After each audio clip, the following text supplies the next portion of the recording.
Broadcasting from the business capital of the world, this is the Podcast Business News Network. Welcome back to the show. Excited to have back with us Barbara Greene. She's our certified orofacial myofunctional therapist, talking to us today live from California, but she's helping people all over the world. Tonguethrust.com is the website. Thank you for being here again. How are you today? I am good, thank you. I appreciate you asking. Happy Thanksgiving. Oh, thank you. Happy Thanksgiving to you as well. We're excited you're back to help talk to us about all these exercises that you're helping people with, and whether it's a child, an adult, but helping with speech. As you mentioned, this stuff is not taught in medical, dental, orthodontic school, but a lot of people need this type of help. Myofunctional therapy. You say it can even stop symptoms of sleep apnea, right? Right. So I will share a screen if you can let me do that.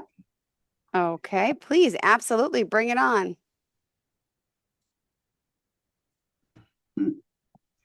Where did it go? Oh, there we go. Okay. Okay. Beautiful. Here we are. There we have. So this is how people can contact me, 805-452-4302 or Barbara@tonguethrust.com, or just going to the website for information. And I do see patients in Ventura, California, but almost all my patients are on Zoom. So I have patients in Thailand right now, and Germany and England. So they're all over the place. So today what I'd like to do is just finalize what we've talked about over the last several weeks and what our goals are as a myofunctional therapist. So we eliminate sucking habits, we establish nasal breathing, we achieve lips closed posturing and breathing through the nose, we improve lip strength and tone, we establish the balanced muscle matrix of our face. We achieve a palatal resting tongue posture. And we achieve a posterior palatal swallow. We improve head, neck, body posture. And we change the way they eat, drink, and sleep. And we correct dysfunctional habit patterns. So if we're talking about that list, then we correct sucking habits. So some children suck fingers, and some children suck their thumb, and sometimes they have extraneous habits of twirling their hair, or this child puts his finger in his nose. So we also have children who have pacifier habits, or they suck on blankets or teddy bears. Anytime that they have a sucking habit, they're also influencing how their muscles are going to work for the rest of their lives. So if we look at this picture, we see the thumb in a diagram of a person's mouth, and the tongue should be totally across the top of the mouth. Well, when the thumb is in the mouth, or fingers, or a pacifier, you can't. There's no way for the tongue to be where it's supposed to be. So as a result, it learns to work down and forward, and it can affect the way that the teeth are coming in. So this person's tongue is causing what we call an open bite, and it also causes the teeth to be more narrow. Then we want to establish nasal breathing. Mouth breathing is not a good habit. You should not be breathing through your mouth during the daytime or at nighttime. Neither one helps you at all. So breathing through the nose is what we want to establish, because that's how air is filtered. It is warmed to the body temperature. It is moistened to the lungs being moist, and it has the bacteria killed. And so air that's going down to your lungs is much cleaner and more appropriate for the lungs. So when Yeah. I see patients generally who are Mm-hmm. they have allergies, they have asthma, they have a lot of colds and congestion all the time. So it's very important to stop that. We also look at how the lips are when a person is a mouth breather or when they have muscle dysfunction. So here's this person when we started his therapy, and notice the full fat lower lip and the shorter upper lip. Whereas after the therapy, his lips look much nicer. Yeah. Of course, he's sitting with his mouth closed. Here's Mm-hmm. another person before and after.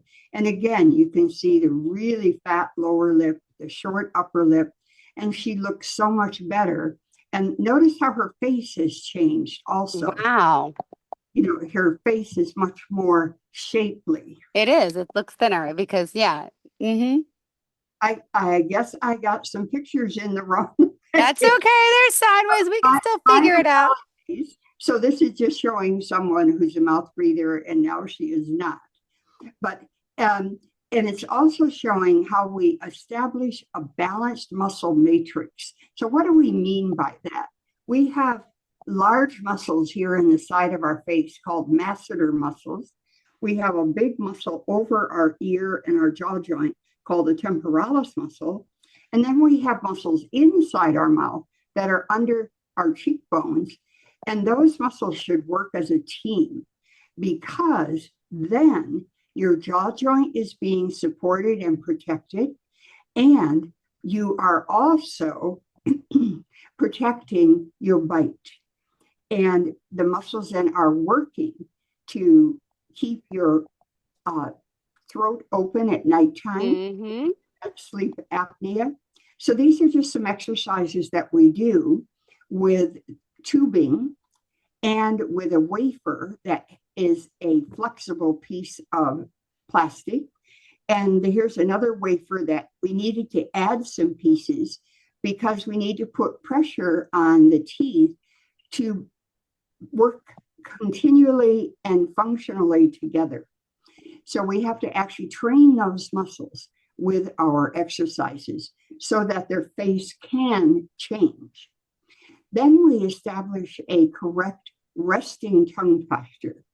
So here's drawings of the inside of the mouth. So here would be the top of your mouth or the palate. The lips are out here. And here's the tongue. And then here's the teeth.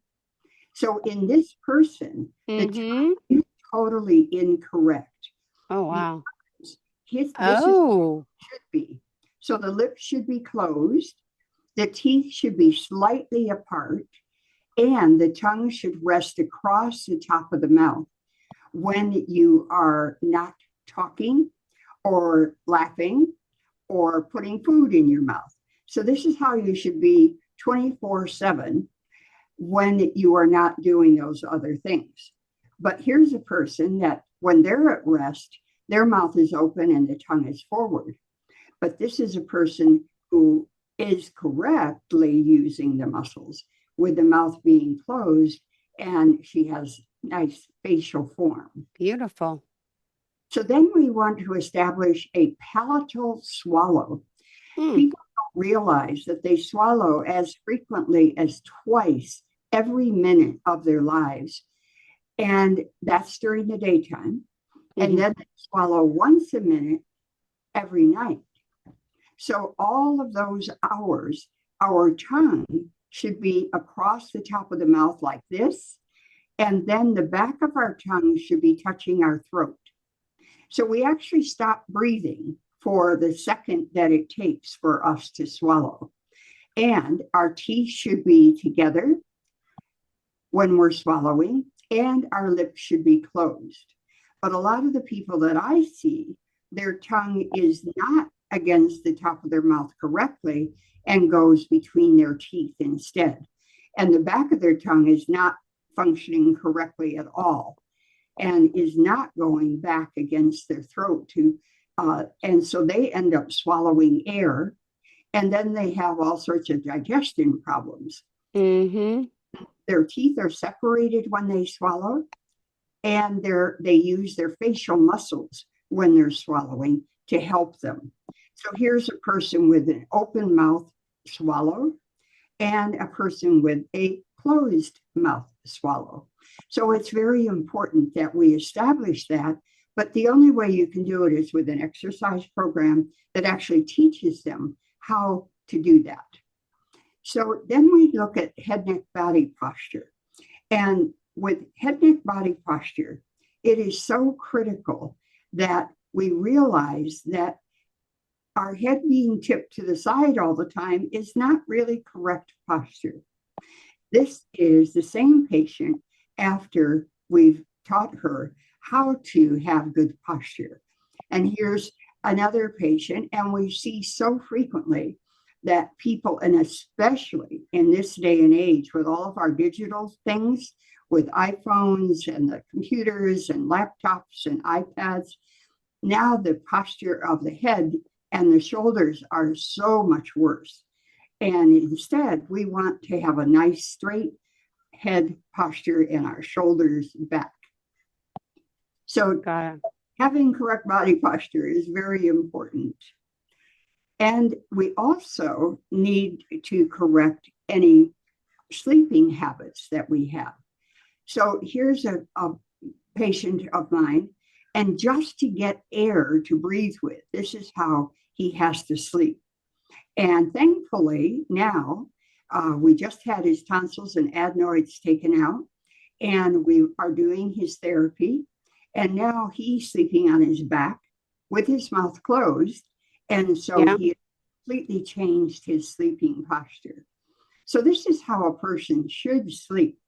They should be sleeping on their back, and they should actually have a smaller pillow under their neck instead of a great big puffy pillow, because the head should stay in alignment with the body and not be pushed forward. Okay, so we want to keep the head and body in alignment. And so stomach sleeping is the biggest no-no. The side sleeping is still a no-no, but if you're side sleeping, you should be sure to have no hands under your face or under the pillow, no arms up under your face or under the pillow, and no pillow on the face. So the pillow should be back here and up the side of the head. Got it. You should also sleep with a pillow between your knees so that your body is in more of an alignment instead of putting pressure on your face. Got it. Got it. Sleeping habits are very important.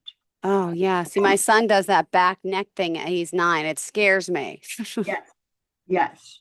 And unfortunately, it's difficult to correct everything unless you're also correcting everything else. In other words, I'm correcting their breathing, I'm correcting their tongue position, how they swallow, how they breathe, teaching them to breathe through their nose.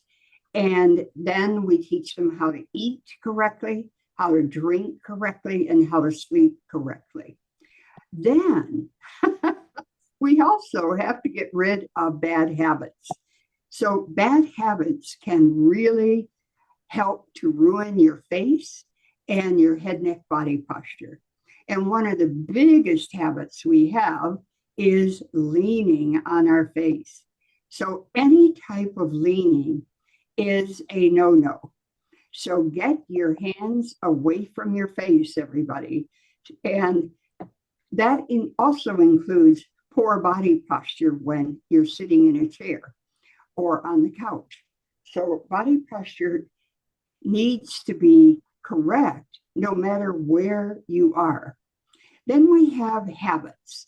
So here's a person that has a weird lip habit, and here's another weird lip habit and cheek habit, and here's another weird mouth position, and so her bite is off to the side as a result of it, and she also has jaw joint issues as a result of it. Fingernail biting is very bad. Another thing that isn't really good, which I forgot to put in here, is somebody who smokes a pipe or that sort of thing in between their teeth all the time. That will move their teeth. And then it's how you smile. Even a smile can be dysfunctional when you're not using your muscles correctly. And then we have pen biting, and we also have cheek biting. So all of these habits, there's also lip biting, and there's the use of our cell phone. There are so many things. How did that happen?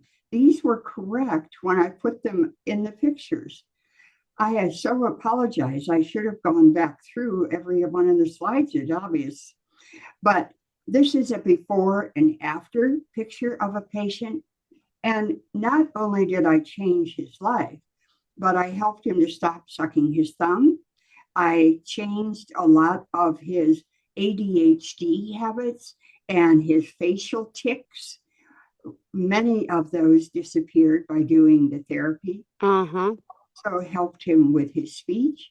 I'm not a speech therapist, but we're only talking about sounds that involve the tip of the tongue and the back of the tongue.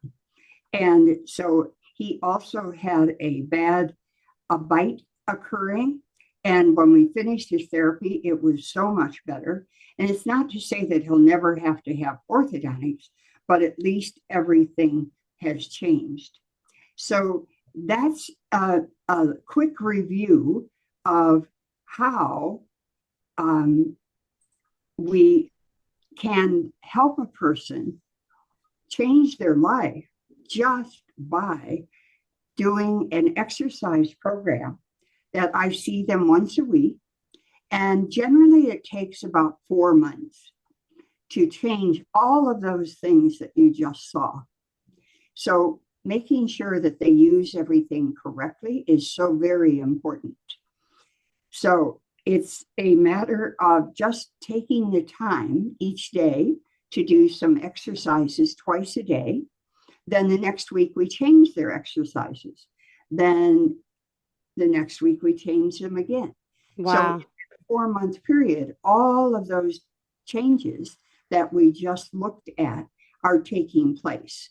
And we're getting rid of all of the bad habits and helping them to establish really good habits. So Yes. what do you have as any questions, Jill? Well, it's funny because I have a 7-year-old, 9-year-old. One has orthodontic treatment already as a palate expander. He's got the 3 braces in the front because he still hasn't lost all his teeth, right? And I worry about it now because I see all these pictures and it makes me think like my son, sleeps with his mouth open with his head back like that. I'm like, what's gonna gonna happen? Like, and there's other things to do besides orthodontist, which I didn't going to an orthodontist that I didn't realize you could start doing. So, what type of exercises, if my son's sleeping in a weird position, what do we do? Well, the thing that you would need to do is contact someone like myself, and I can work on Zoom, seeing as how we don't live in the same city, or there are many myofunctional therapists online, and sometimes there's one in your general area as well. But he would need to see someone that can help him to learn how to use everything correctly.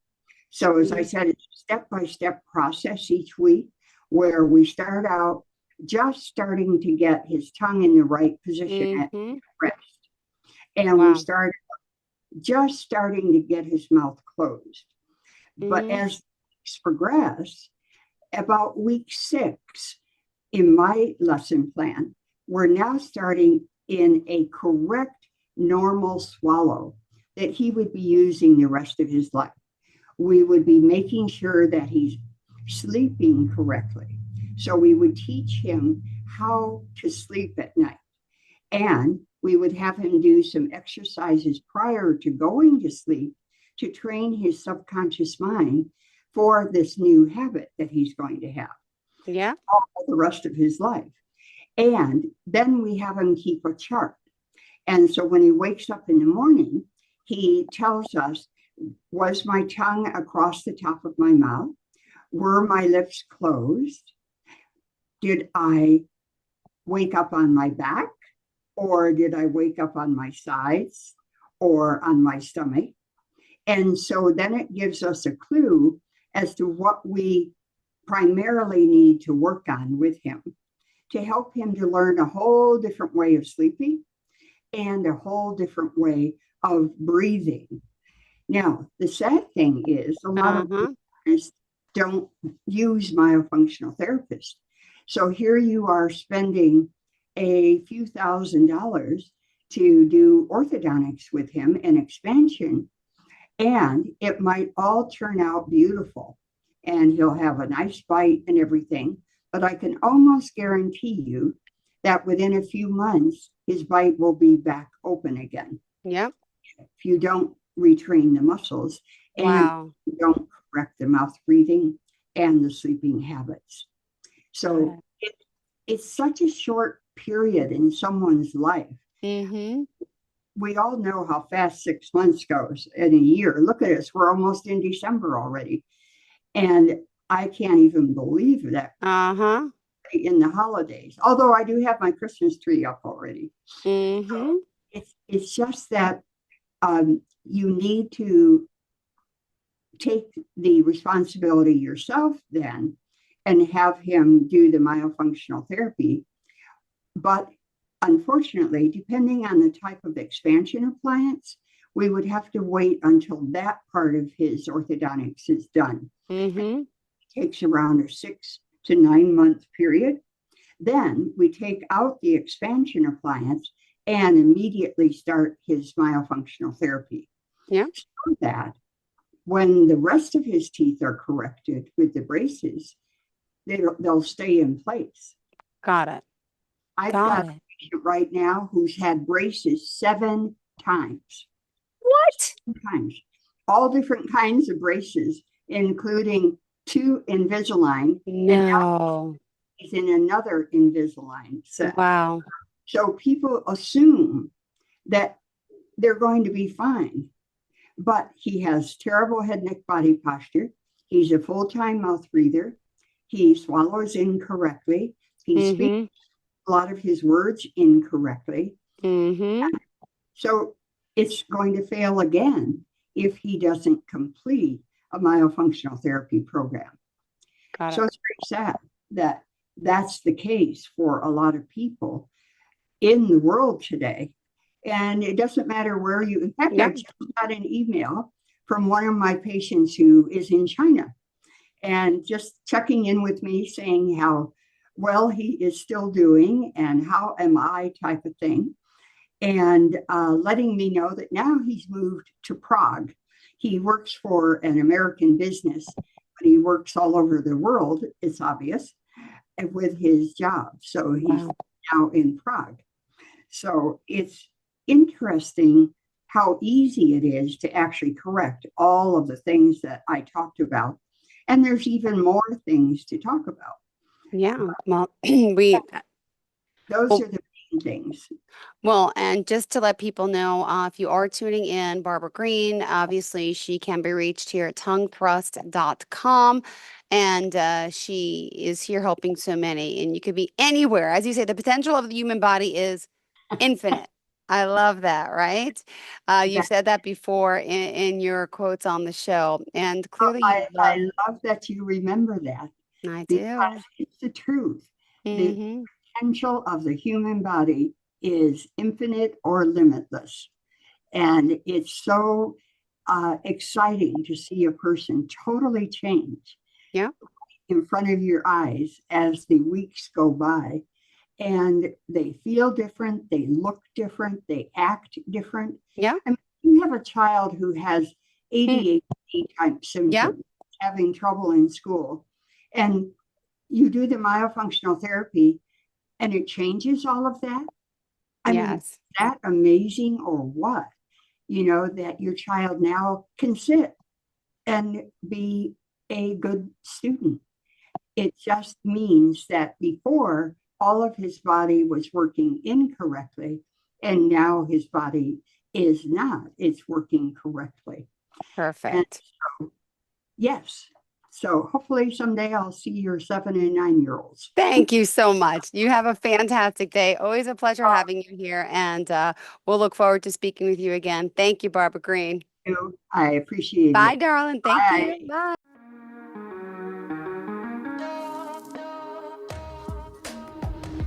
Broadcasting from the business capital of the world, this is the Podcast Business News Network.